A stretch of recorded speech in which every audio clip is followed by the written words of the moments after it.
Ketika pengumuman yang terlihat mendadak dikeluarkan last minute bahwa untuk liburan terutama ke Bali memerlukan PCR H-2 dinyatakan harus negatif COVID, di mana keputusan tersebut hanya keluar selang 3 hari sebelum masa liburan. Hal ini membuat lebih dari 40% traveler mengcancel perjalanan liburannya ke Bali. Bayangkan, di kepala banyak orang adalah ongkos liburan harus ditambah dana 4 jutaan untuk mereka berempat sebagai biaya PCR jika liburan keluarga akan dilakukan. Angka ini besar sekali, mending di-cancel liburannya. Ini membuat Bali yang tadinya semangat menyambut tamu mendadak layu sebelum berkembang. Melihat fenomena kebijakan mendadak yang niatnya baik, yaitu melindungi Bali dari virus COVID, namun berefek merugikan ekonomi, mulai ide di kepala pada bermunculan berkomentar nakal. Ini bisnis PCR jangan-jangan pejabat yang punya ya? Sehingga dengan kebijakan membuat diharuskan tes PCR yang harganya lumayan, katakanlah 1 juta, kalau dikalikan 100.000 turis lokal, angkanya 100 miliar didapat dengan cepat. Jahat banget ya otak kami ini. Maaf ya pejabat, maaf. Ini mungkin kami emosi. Bisnis kami di Bali kering kerontang. Bayar gaji karyawan nombok pakai uang tabungan. Masalah kami ini swasta, nggak bisa korupsi uang anggaran daerah atau anggaran pusat. Saat ini kami harus jual aset, harus ngutang, harus pecah tabungan hanya untuk membuat usaha kami jalan. Dan satu-satunya itulah yang kami bisa untuk membayar gaji karyawan. Semua ini kami harus lakukan di masa COVID yang ternyata kebijakan Anda pejabat yang kami sering ragu lebih sering merugikan kami para pengusaha swasta.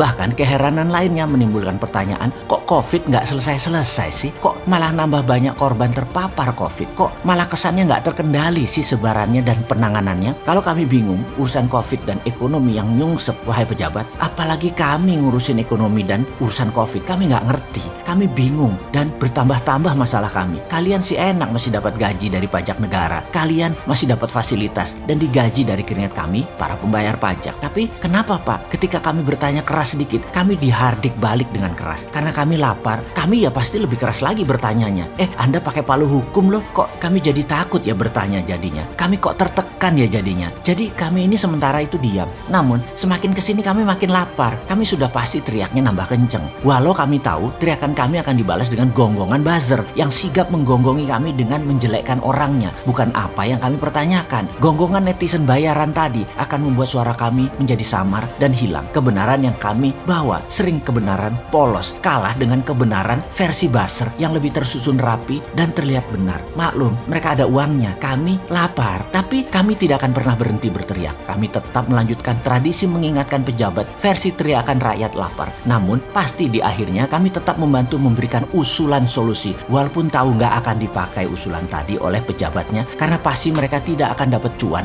kalau usulan kami dijalankan. Kebijakan baru dibuat kalau ada cuan untuk kelompok mereka, untuk teman mereka, atau ke pejabat bersangkutan kali ya, baik cuan secara langsung ke kantong atau tidak langsung. Itu yang kami lihat loh ya. Mungkin ini salah, tapi monggo dibenarkan, jangan dimarahi ya. Kita bantu masalah COVID selesai dan pariwisata sekaligus, atau kita selesaikan satu-satu. Tapi bagaimana kalau dua-duanya kita selesaikan sekaligus deh? Satu kali dayung 2-3 pulau terlampaui. Cara menyelesaikan COVID dan pariwisata domestik agar hidup kembali dengan cepat adalah gratiskan PCR dan vaksin di pelabuhan serta bandara masuk ke daerah wisata bagi seluruh turis domestik. Sesederhana itu. Setelah itu pasti wisata tumbuh dengan cepat, termasuk turis asing yang akan masuk ke Indonesia. Beri vaksin gratis ditambah lagi vitamin gratis untuk penduduk Indonesia sebagai tumbuhnya antibodi mereka. Kalau ada yang tanya uangnya dari mana atau Indonesia saat ini kan nggak ada uangnya, maka jawaban kita sederhana. Yuk kamu geser menjabatnya, ganti sama si Sontoloyo ini. Bagaimana? Kesuwen Cak, sampean kopinya kurang kental sih. Sudah jadi pejabat, hidupmu kurang pahit bos.